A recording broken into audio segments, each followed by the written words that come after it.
Sure, you've read many stories about many different magazine heroes, but there's never been a story like this one, because there's never been a hero like Spider-Man. Our scene is the bedroom of Peter Parker, the teenage student who many consider to be a shy bookworm. But oh, if they only knew! Uncle Ben is dead, and all because I was too late to save him. My Spider-Man costume, I wish there were no such thing. It all started when I was bitten by a radioactive spider, and I found myself possessed of a spider's powers. So I designed a costume to go into show business and cash in. But while I was busy showing off, an armed burglar fired one fatal shot at Uncle Ben. He was surprised robbing our house. As soon as I learned what had happened, I sped through the city via my spider's web, lusting for vengeance. He won't escape, Spider-Man.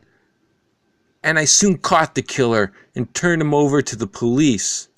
Got you! You ain't human! And now Uncle Ben is gone, and Aunt May and I are alone. And what's worse, without Uncle Ben, we've no money to pay our bills. Please give me a little more time. I'll pay the rent next week, if you'll only wait.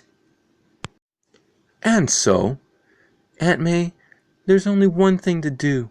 I've got to quit school and get a job. No, Peter, you mustn't. Your uncle always dreamed of you being a scientist someday. You must continue your studies. But I've got to help Aunt May somehow. Wait, with my powers as Spider-Man, I can do anything. I could go anywhere. Nothing can stop me. Any amount of money could be mine, just for the taking.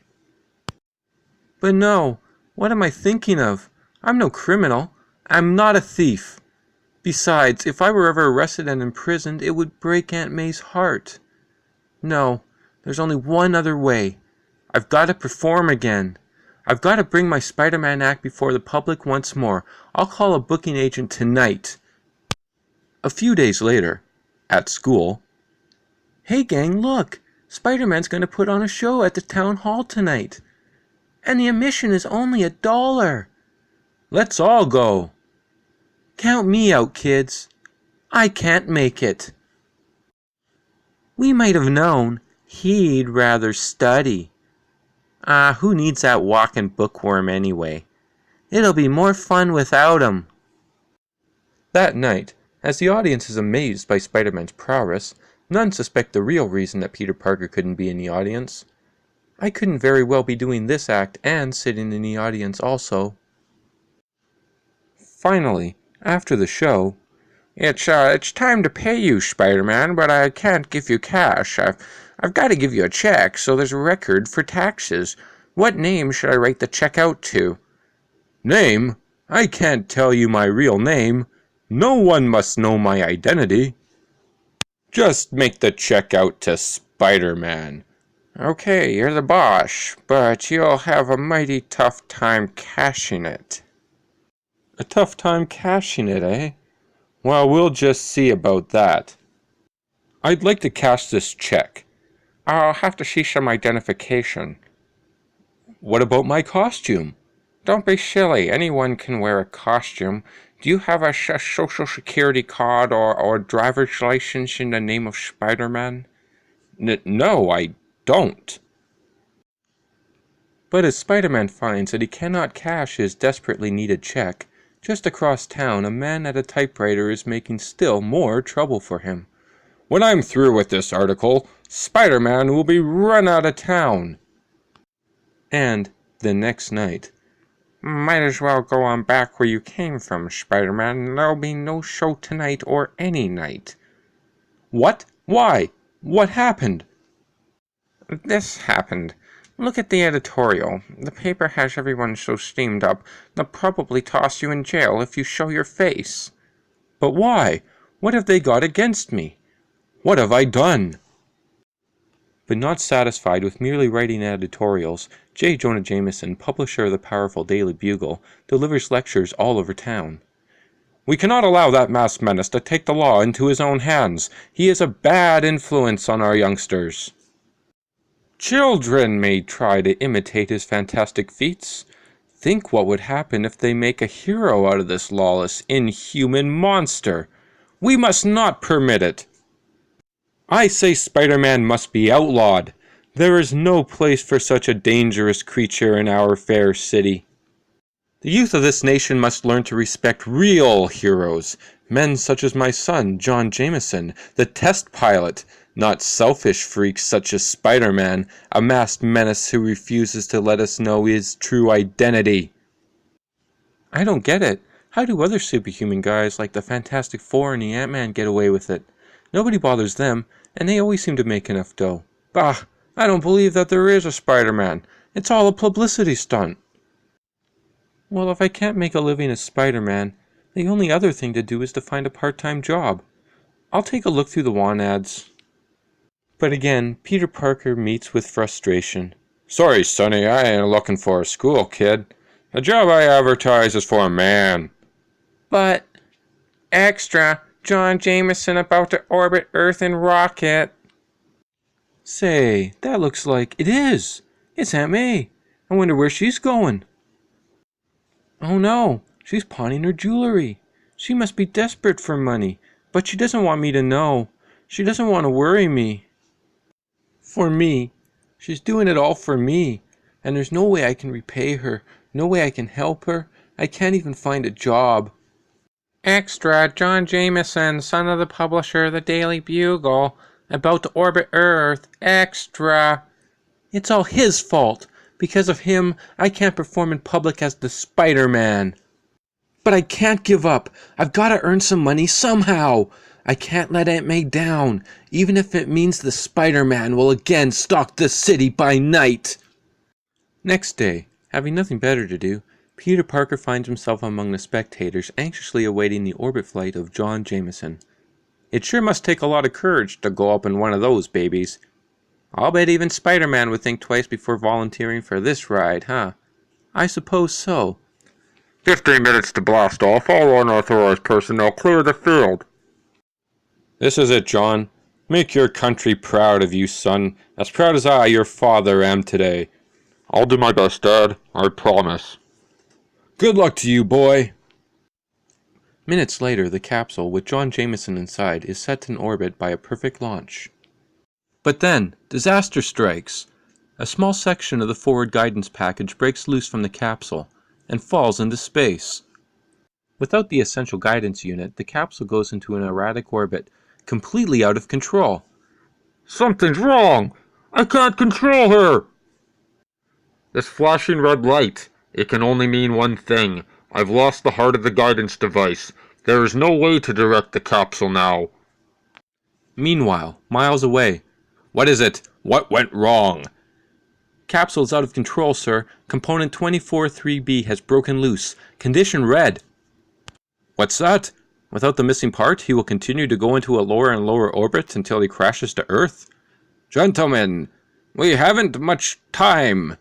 We must find some way to save Jonah Jameson's life, even though the capsule is doomed. Acting with desperate speed, the space technicians attempt to drop a steel net to capture the capsule, but with no success. A complete miss! We've got to find a better way! While, unsuspected by all, a better way does exist, in the form of Peter Parker, who has observed the entire dramatic event. There's only one person who can save Jonah Jameson. And that is Spider-Man.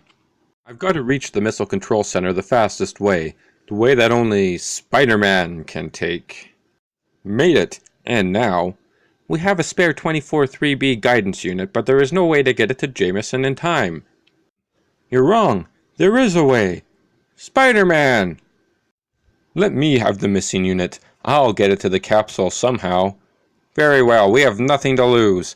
There is no way we can do it. Spider-Man? Bah, he's a publicity-seeking phony. He's trying to grab a headline. What can he do? Instead of flapping your lips, mister, just watch and see what I can do. Wait! The capsule is getting lower every second. I've got to reach a jet fast. Arriving at a nearby field, Spider-Man's amazing web shoots out, engulfing the guard's gun hand before the sentry can fire. Halt! Identify yourself! No time for that now! Within seconds, the mighty costume figure has commandeered a plane and a pilot as they take to the air. I'll probably be grounded forever for doing this, Spider-Man, but I got a hunch that if anyone can save that poor Joker, you're the guy. Here comes the capsule now, but we could never catch it. We don't have to catch it. Wait, what are you gonna do? I've got to hitch a ride on that thing as it passes by. This'll be my first and last chance. If it doesn't work, look out below. Here goes. I hit it. Mustn't let go. I've got to pull myself up, fighting against all this wind resistance. Even my strength can just barely do it. There, I reached it. But now, the capsule is losing altitude dangerously. Can I attach the missing unit in time? What a lucky break! It fit in place as smooth as silk. And, within the capsule, Capsule under manual control again. Will eject chute and land immediately. He's safe. I did it. Spider-Man succeeded. The capsule is about to land. My boy, he's safe. This is as good a time as any for me to get off. I'll bet I'm the only living person who ever had a ride like that before. I'd better make myself scarce now. I'd just be embarrassed if anyone wants to congratulate me and make a big fuss about what I've done. Anyway, from now on I guess I shouldn't have any trouble about performing in public. I'll bet even Mr. Jameson himself would hire me. But when he reads the next edition of the newspaper, Peter Parker is astounded to see, "Oh no, it can't be! It isn't possible! Why? Why?" It was all a plot by Spider-Man himself to steal the spotlight from my son. I accused Spider-Man of sabotaging the capsule so that the guidance unit would fall off. Spider-Man unlawfully broke into a military base and commandeered a plane by force. Then, by means of a grandstand play, he tried to make a hero of himself, but he caused an important missile test to fail and set our space program back by many weeks. I repeat, Spider-Man is a menace to America. Unfortunately, if something is shouted loud enough, there are always those who will believe it. They fear me more than ever now. Spider-Man ought to be run out of the country. And how? And finally, under pressure of the angry newspapermen's continual barrage, Spider-Man is now a wanted man. Oh dear, I certainly hope they find that horrible Spider-Man and lock him up before he can do any harm. What can I do now? How can I prove I'm not dangerous? How can I convince people that I wasn't responsible for the failure of that capsule? Everything I do as Spider-Man seems to turn out wrong. What good is my fantastic power if I cannot use it? Or must I be forced to become what they accuse me of being? Must I really become a menace? Perhaps. That is the only course left for me. And so a lonely boy sits and broods. With the fate of society at stake, what will his decision be? What will Spider-Man do next? Only time will tell.